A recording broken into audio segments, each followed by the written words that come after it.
Podcast sekolah, Buat yang mau lanjut sekolah. balik lagi di podcast sekolah episode 2. Sekarang Yes, kita bakal ngomongin apa?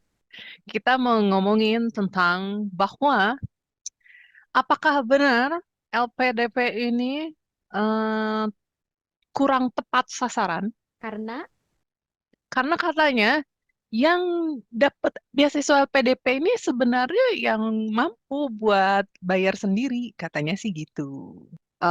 Independenmedia.id tanggal 7 Februari 2023 memberitakan mengenai warganet yang menuding beberapa beasiswa dari pemerintah banyak dimanfaatkan oleh orang-orang yang mampu, sehingga menyingkirkan mahasiswa yang kurang mampu untuk sekolah ke jenjang yang lebih tinggi. Beberapa artis di Indonesia banyak juga yang menerima beasiswa tersebut, padahal kalangan artis dianggap mampu untuk membiayai kuliahnya sendiri ke luar negeri tanpa harus mengikuti program beasiswa pemerintah. Siapa aja artisnya? Ini ada yang diberitakan, ada Alisa Subandono, Isyana Saraswati, Gita Gutawa, Maudy Ayunda, dan Tasya Kamila. Berarti kan ini kalangan menengah ke atas mm-mm, mendapatkan beasiswa yang kalau dulu kan beasiswa itu identiknya dengan kalangan yang kurang mampu. mm-mm. Nah, kalau menurut lu gimana? Kalau menurut gue, mungkin karena ini beasiswanya untuk jenjang yang lebih tinggi kan biasanya S2 atau S3. Ya. Dan banyak orang yang maunya kalau S2 atau S3 ke luar negeri. Nah, sedangkan kalau dulu tuh beasiswa identiknya buat yang kurang mampu, mungkin ketika lu S1 terus ibaratnya lu nggak bisa bayar uang sekolah gitu kan. Terus lu cari Mm-mm. informasi buat beasiswa. Biasanya beasiswanya dari dalam kampus gitu. Jadi ya emang di dalam kampus itu sendiri gitu. Sedangkan kalau buat beasiswa S2 atau S3 kan mungkin lu butuh informasi yang lebih banyak gitu. Jadi bisa jadi emang orang yang menengah ke atas yang tahu informasi itu gitu, nyarinya kemana, aksesnya di mana. Ya, setuju sih. Ini kayaknya artis-artis ini kan kalau gue baca beritanya memang yang sekolahnya ke luar negeri ya. Dari pengalaman pribadi gue juga, lu kalau misalnya kurang mampu, kemudian walaupun lu dapat beasiswa pemerintah, terus ke luar negeri, itu susah kalau misalnya nggak punya modal dulu. Iya benar. Ya, soalnya kadang kita mikirnya oh dapat beasiswa oh ya udah semuanya di cover, bisa jadi iya bisa jadi enggak, bisa jadi semuanya di cover, bisa Mm-mm. jadi parsial di cover, atau bisa jadi semua di cover tapi kita mesti ngeluarin modal awal dulu nih, ibaratnya nanti di reimburse gitu. Tapi kalau Mm-mm. lu nggak punya modal awal ya tetap aja lu nggak bisa berangkat kan. Mm-mm. Ini contohnya aja nih ya, yang pas gue S2, kan gue dapet beasiswa pemerintah yang tok-tok pemerintah gitu ya. Mm-mm. Yang bukan dana abadi, sumber dana beasiswanya, tapi memang dari APBN. Ketika dapet, itu tuh tuition fee, gue tuh harus bayar sendiri dulu, tahun pertama, Oh. di Wageningen dulu tuh. Oh, dan kita tahu tuition fee buat non-European itu kan 10 kali lipat dari orang Belanda dan European. Makanya itu apa, tuition fee, setelah gue beres S2, tuition fee-nya kan udah reimburse kan, Mm. jadi beli mobil jadi emak gua. Malu tuh berasa kayak dapet rezeki nomplok padahal bang duitnya ya. Iya, itu yang beneran 100% pemerintah ya. Maksudnya yang APBN ya, yang 100% APBN. Nah, yang S3 gue ini kan rada nggak jelas ya gue. Tapi yang pasti bukan APBN. Makanya telatnya nggak mungkin 4 bulan. Oh. Kalau APBN bisa telat 4 bulan tiap awal tahun ya Itu yang turunnya. bikin telat apaan sih? Kok bisa sih? Anggarannya, diketok anggarannya. Oh, aku nggak ngerti gitu-gitu. Nah, tapi meskipun kita ngomongin tuition fee atau nanti lebih jauh mesti apply buat visa atau resident permit, sebelum kita apply beasiswa pun kan kita biasanya diminta tes TOEFL atau tes IELTS gitu kan. Dan Mm-mm, itu tuh mahal kan? mm-mm. Ya itu kan kalau misalnya ah, nggak punya modal awal dulu buat bayar biaya TOEFL-nya juga udah lumayan berat ya, jute sebenarnya. Iya, itu hitungannya juta. Belum lagi kayaknya bayarnya mesti pakai kartu kredit kan? Nggak semua orang punya kartu kredit. Gue yang Gue tuh, IELTS, uh-uh. yang IELTS itu nggak sih transfer transfer ke IDP. Oh, gue waktu itu IBT bayarnya pakai kartu kredit sih. Itu juga gue pinjem punya kakak gue karena orang serumah nggak ada yang punya kartu kredit. Cuma kakak gue doang yang udah kerja.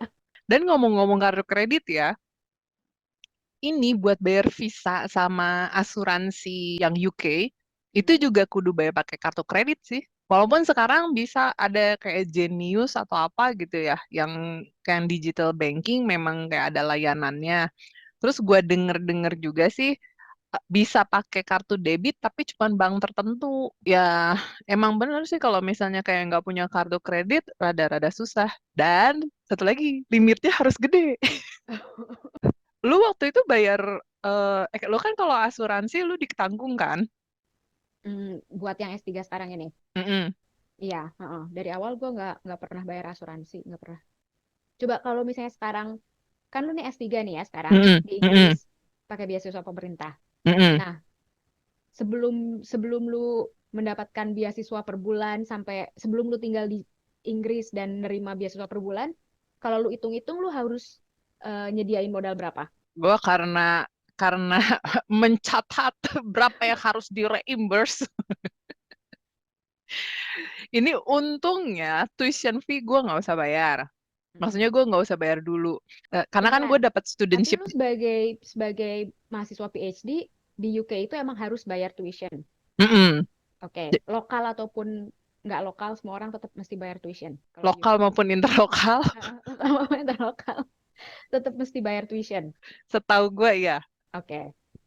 Gue cuma tinggal ngasih surat pernyataan dapat sponsor. Mereka nggak nagih tuition fee ke gue. Jadi dari kampus langsung nagih tuition fee-nya ke sponsor. Hmm. Jadi itu gue udah aman ya, udah aman, nggak usah bayar. Yang harus gue keluarkan pertama dana aplikasi visa itu kalau dirupiahin 6,6 juta. Oke, lumayan ya. Kemudian gue harus bayar askes sendiri. Dan askesnya Hmm. itu cara menghitungnya, kalau misalnya gue PhD 3 tahun plus 1 tahun. Jadi total gue harus bayar 4 tahun askes. Mm-mm. 38.500.000. Sekian. Bagus.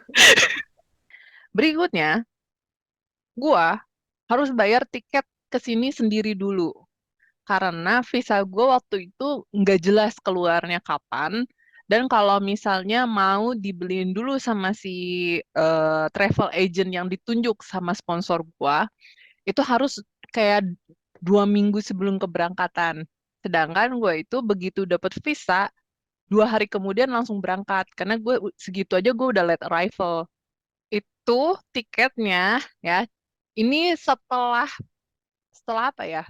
Pandemi sih sebenarnya belum beres ya, tapi penerbangan internasional udah mulai dibuka. Jadi kan harga tiketnya gila-gilaan. Ah. Tiket one way gue 22,4 juta. Buset, mahal banget. Iya, sumpah parah banget, mahal banget. Mahal. Astaga, mahal banget. Itu karena lu belinya mepet ya?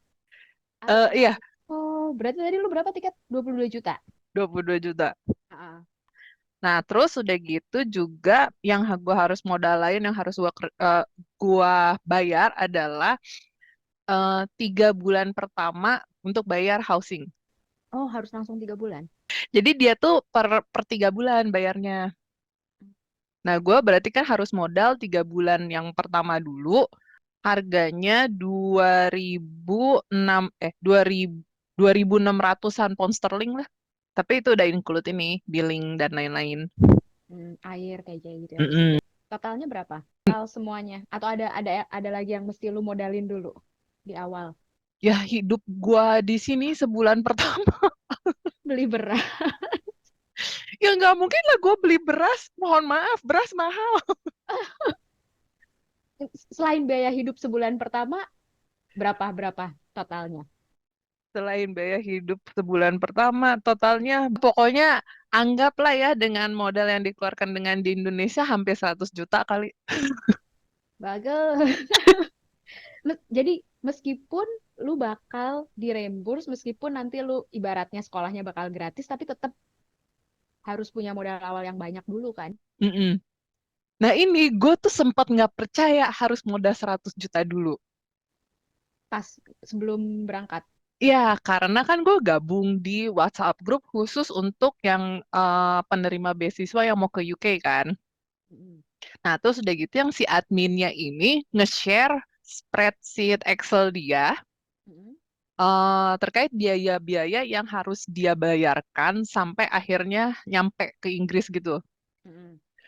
Terus pas gue lihat, hah sampai segini 100 juta, sekitaran segitu juga sama gitu. Gue sampai nggak percaya, ah bohong kali ini, tahunya bener. Ternyata bener, ternyata bener. OMG. Jadi di sini kenapa beasiswa pemerintah tampaknya seperti yang eh, kurang tepat sasaran, ini mah ya siapa yang punya modal aja sih emang jadinya.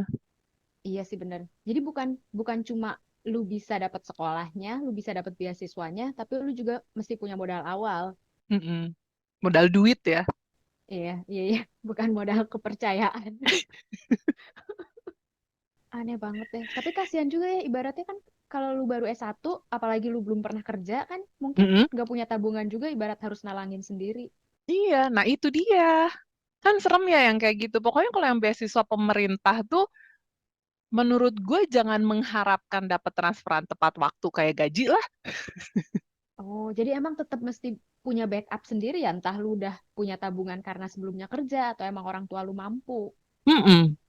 Atau mungkin lu kerja serabutan, apa sih, kerja part time gitu di Loh, sambil. nah ini dia permasalahannya di letter of guarantee gue yang gue Oh, dapet nggak kan boleh. tidak boleh. Ah, emang nih ya, lu nggak boleh kerja part time tapi mereka telat mulu. Gue sebagai yang udah 2 kali dibiayai oleh pemerintah bukan yang menjelek-jelekan, bukan. Mm-mm. Tapi gue akui bahwa mendapatkan beasiswa pemerintah itu bukan artinya hidup lu tenang. Oh, kayaknya itu kayak apa ya, pro dan cons-nya. Kalau gue kan emang di hire sama universitas ya, jadi Mm-mm. nggak mungkin gaji dapatnya telat gitu kan. Terus Mm-mm. eh, apa, asuransi kesehatan juga udah di cover sama eh, apa, universitas, plus ada apa sih, universal healthcare system juga kan. Mm-mm. Nah, cuma kalau di gua, karena gua eh, di hire dan bukan beasiswa, jadi semua modal awal yang lu sebutin tadi tuh ya gue nggak akan diremburs gitu, karena emang nggak ada bantuan relokasi atau apa-apa gitu. Jadi kalau kasusnya di gue nggak akan pernah telat gaji, tapi modal awalnya nggak akan diremburs. Hmm. Hmm. Ya, ya, ya, ya, ya, betul, betul, Mm-mm. betul. Ya, begitulah jadinya. Untuk kalian-kalian yang berencana untuk mendapatkan beasiswa LPDP, dan kenapa sih netizen nyinyir banget gitu ya, mengatakan bahwa beasiswa ini kok kayak nggak tepat sasaran, ya seperti inilah keadaannya. Jadi dapat beasiswa tuh bukan artinya kita mengeluarkan biaya 0 rupiah, bukan. Dan besar gedenya ya tergantung negara yang kita tuju berikutnya sih. Dan tergantung juga apa lu bawa keluarga apa enggak. Karena gue ngebayangin tadi lu nyebutin 38 juta buat asuransi kesehatan, ibarat dependennya ada pasangan lu sama anak 2 orang, berarti 38 kali 4 kan. Udah hampir 160 juta, Bo. Betul, temen gue begitu, jual mobil dia. Tuh kan, astaga. Ya, maksudnya emang nanti diremburs sih ya, cuma kan tetap aja, Bo, lu mesti punya duit segitu dulu gitu di muka.